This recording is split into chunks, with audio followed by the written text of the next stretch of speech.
I'm Shannon Ever with American Truckers United. More technology is great, but our roads are more deadly than they were 10 years ago. The fraud is higher than it's ever been. And so where's the focus on all of the foreign commercial driver's licenses that are operating on America's highways?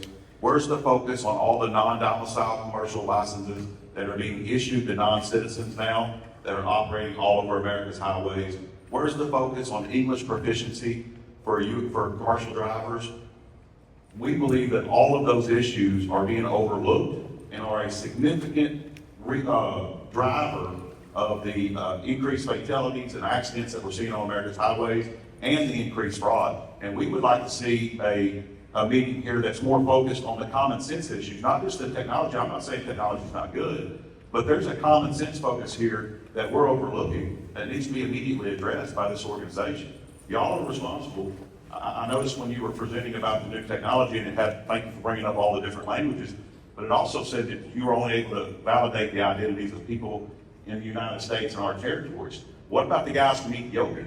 What about the guys from Eastern Europe? What about the guys from Asia? What are we doing to validate all of their identities? Yeah. They will not be able to pass the identity check. Okay, but that doesn't address your driver's license question, your CDL question. I can't address that, but you said that conversation is not being had or the issues being overlooked. I'll tell you, I've heard a lot of conversation around those issues recently by our leadership, by the department leadership, and by other organizations.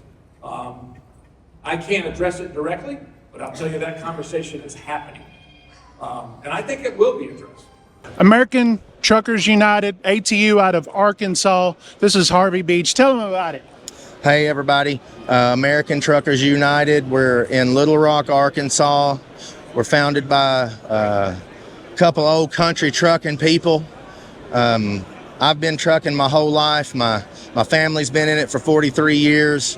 We're fighting for American truck drivers. We represent American truck drivers, not trucking companies, not large corporate interests with private fleets. We are fighting to get the feds to enforce English proficiency. We're trying to get this bill passed in Arkansas. We need everybody's support.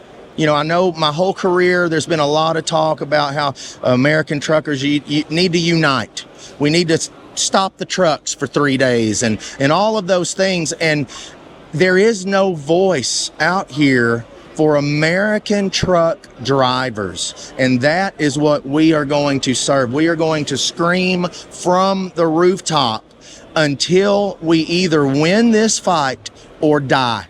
There's nothing in the middle. And you guys are doing it. You guys are putting their money where their mouth is. Literally, these guys are first Arkansas, but we got to do this nationwide. We got to do this nationwide. The battle is not over in Arkansas. We are still going up against the Arkansas Trucking Association that is frantically trying to intimidate any politician they can to withdraw support from our bill. They don't want our bill to go to committee to get a public eye. They don't want to be on record, which surprisingly, they came out on record against our bill.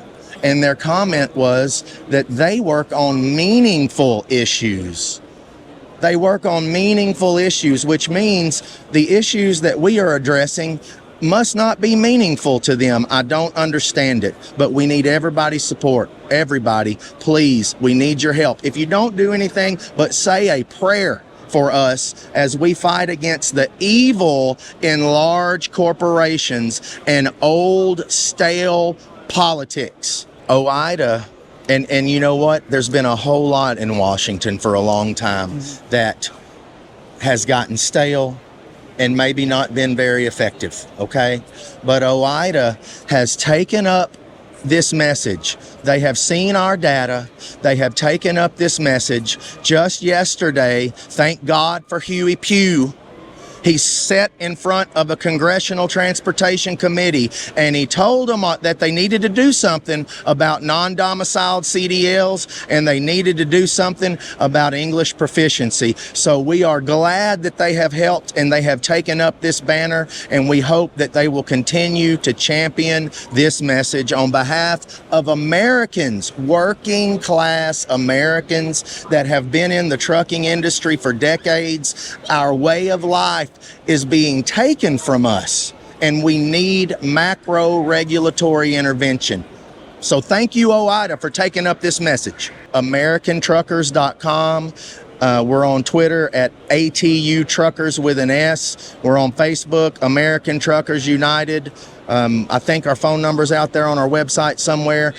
We just need your support, everybody. This guy I talked to last year, we talked for like an hour last time, and I didn't even get you on video last year. So let me ask you a doggone question. Since I don't have my other mic, I'll have to do all this reporter crap. Anyway, sorry, I was just walking fast and I have to catch my breath. How long you been driving truck? 30 plus years. 30 plus years. And so where are you at when it comes to illegal immigrants driving trucks in 2025? Goodness gracious life. That's the reason I'm getting off the road. Hey, listen, we are politically incorrect on this channel. I've been getting all sorts of messages saying you're saying the wrong words like illegal aliens. And I've been sitting there saying, this is what I've been saying. I don't know if you paid attention, but I said, only American citizens should be driving trucks in the United States of America. Some people say that that's extreme. What do you say? I say they shouldn't be on the road because they are illegal. Yes. And if they're illegal, you're not supposed to be even on the road. I get the Country. I get this follow-up question. Okay, what about the Mexicans, delivering freight, and Canadians or whatever? And this is what I have to say. Hey, bring it to a border town. Let an American driver pick it up. Wouldn't you agree on that? Like Laredo, like a forwarding company? I would agree to 100% of that, but I do believe that I've seen a lot of Canadian truckers, especially up in north area. I don't see nothing wrong with the Canadians. Yeah. But Mexicans, I really don't know because they don't speak English. Yeah. Well, there's a lot of Canadians, I can't do air quotes here because my hands are full, that a lot of the snow Mexicans up there, they don't like because they don't speak English or French or nothing that they know. So they always tell me, say, hey, don't blame us for those people coming down. Like the ones that say A in a boot, those are the good ones, wouldn't you say? I can understand quite a few of them. It's a little bit hard, but if you listen with a close ear, I can understand them. But there's a lot of them that come across the borders that it's jibber jabber. Yeah. American Truckers United. You ever heard of them? I think that booth back over here, I talked to them from Arkansas. Yeah. I already talked to them, and I said, well, I think Arkansas is doing something like, he said, we are Arkansas, and they had that video up there. And they were showing, that's me in that picture right there, yada, yada, yada. So I said, I'm 100% agreeable. Real truckers don't wear flip-flops. Yeah, that's what I'm sitting there saying. That hadn't been a theme this year. This year's all it's been about that. But I was like, man, there's a bunch of people I talked to last year that I didn't get them on video saying that. But the ones I did, I made a big old promo. Anyway, appreciate it. Let me shake your hand again. All right.